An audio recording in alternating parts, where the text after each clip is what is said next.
I usually take my time uploading these videos. I like to gather my thoughts and think about some parts of the game that I wasn't too sure about, but with this one, I wanted to get my raw reaction up a little bit quicker. One, because there are about 40 minutes of this game that I just don't have a lot to say about, and two, that stung. Avs lose to the Carolina Hurricanes 3-1.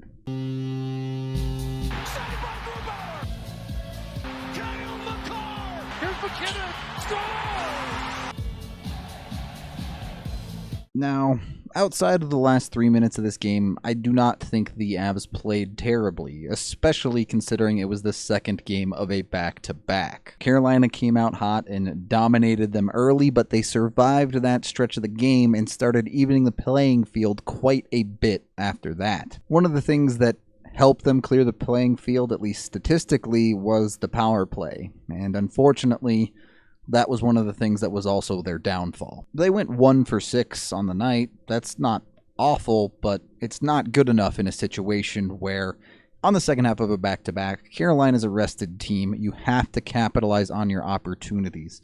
Really need to pick up at least 2 goals on those power plays to give yourself a little bit of a cushion so you can survive the end of the game when your legs naturally just run out of gas. The Avs failed to give themselves that cushion, and it no doubt cost them severely. And despite that, despite the power play coming up a little bit on the short side, they still should have won this game, and they didn't. And for the first time, maybe second time this season, that's the feeling I'm left coming away with here. The Avs straight up blew this one. It should have been a win, and it wasn't. And you can say, oh, the Canes outplayed them for most of the game, and to be honest, I'd probably agree with you, but when you're up 1 that late in the game, you gotta be able to close those out. It's what good teams do, especially in a game like this. It's a tough one, but you're at home, you find a way to win. And the Avs almost did, until it all came crashing down. And had the Avs gotten at least 1 point out of it, made it into that overtime, it still would have stung, but you said, you know what, they got 3 out of 4 on the back-to-back, that's not too shabby.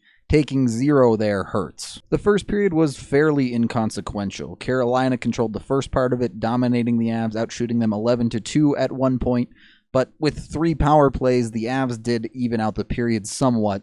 The power plays were pretty ugly a lot of the time, though. Certainly not very threatening. There were times when players like McKinnon or Kadri would have a very nice shift to create an individual opportunity, but there wasn't a whole lot going on from a team perspective. The second period was by far the Avs' best of the game. They even outshot the Canes 13-12 in the period.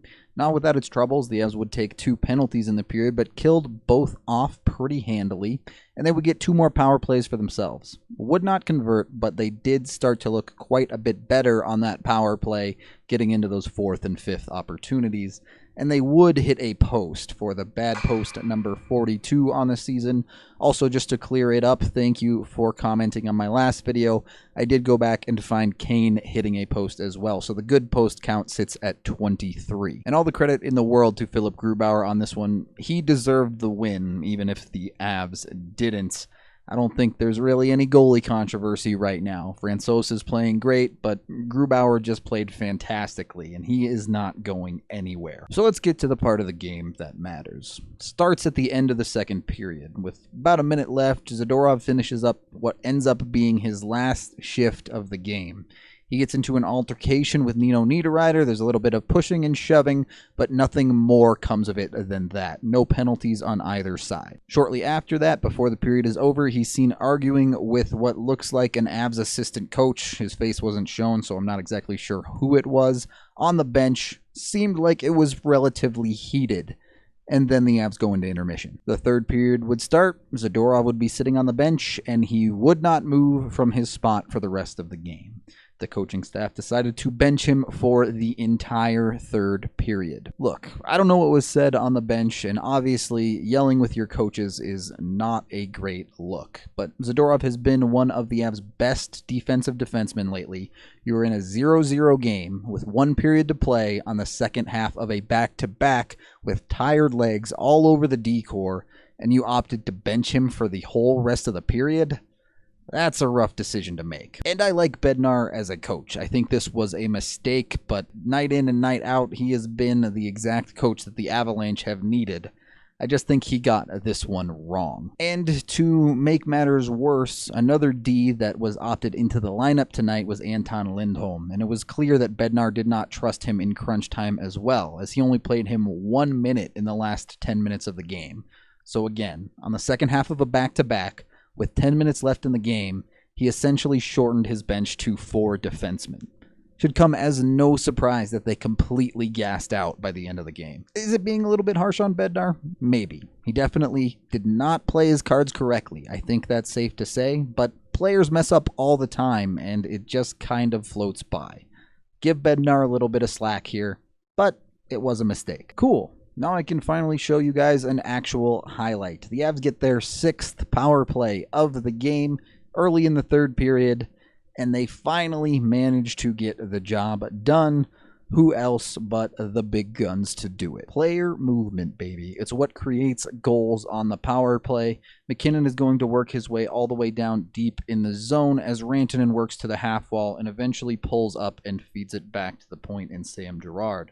But while this is happening, McKinnon goes all the way around in behind the net, all the way to the other side of the ice. It makes it hard for the defenseman to track him as the play develops, creating space for himself.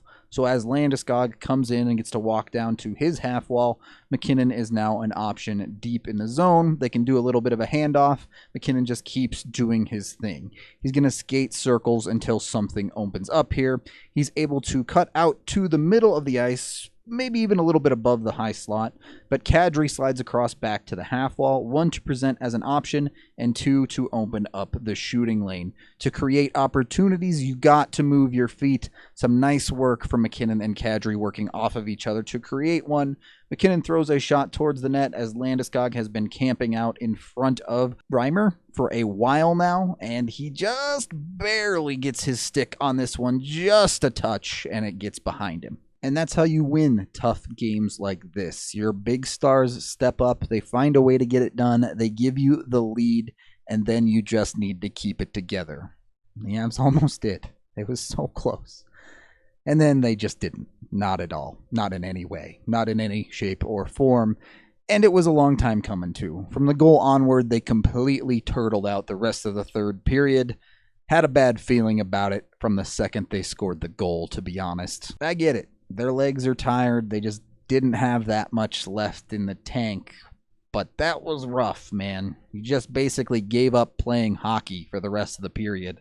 Not going to win many games like that. They do get it down inside of 3 minutes, but you know where this is going. Eventually the Canes get it in the Avs zone, and the Avs just cannot get it out for a very extended period of time.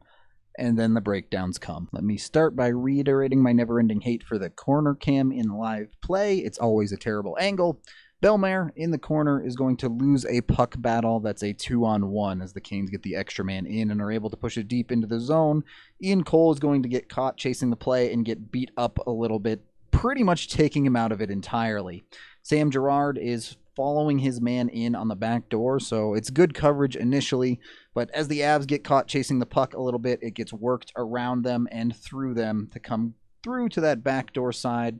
Cole again was knocked out of the play, and Girard just can't quite find this one, can't quite find his man, can't quite find a stick lift, just gets beat in every facet, and it ends up in the back of the net. And that one was rough. Really tough to see the Avs break down like that, but at that point you're still saying, well, you know what, the Avs have been outplayed for a lot of this game.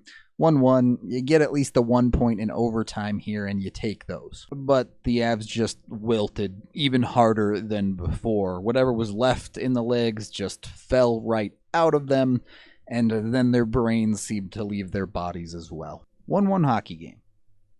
1:47 left on the clock.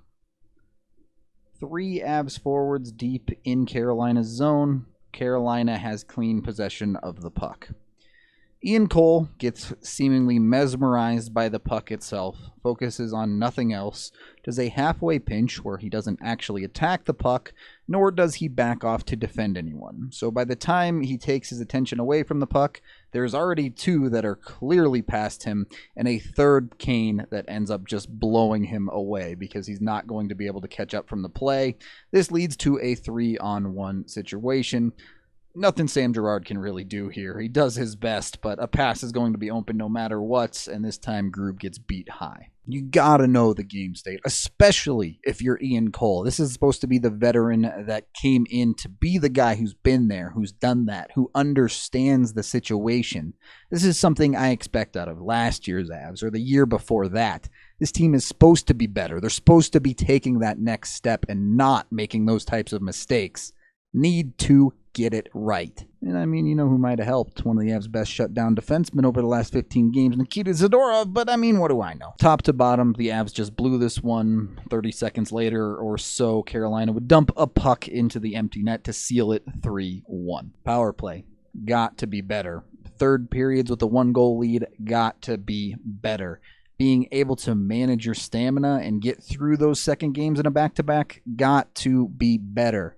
If you're going to play in a safe, solid way, making smart decisions, you can't just stop doing that. You can't make a bunch of dumb decisions in a row in the middle of that and expect to win a game. Few positives. Gruby played fantastic. Landeskog seems to be finding that offensive touch a bit again.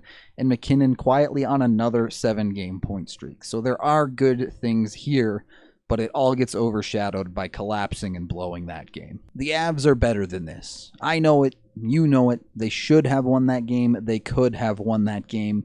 Even if they weren't the better team as far as on-ice play, that was one that they really should have had. They have 2 games left until the holiday break. Chicago and Vegas. Would be real nice if they could pick up both of those wins now and finish strong until they can rest up. That's going to cap it off there. Thank you as always for watching this game video review, and head on over to thednvr.com. Check out some of our premium content. Check out some of our hats. Bunch of cool stuff on there, and consider buying some merch or purchasing a membership if you want to support us. I am Rudo, and those ones are never going to not hurt. Avalanche time, come on,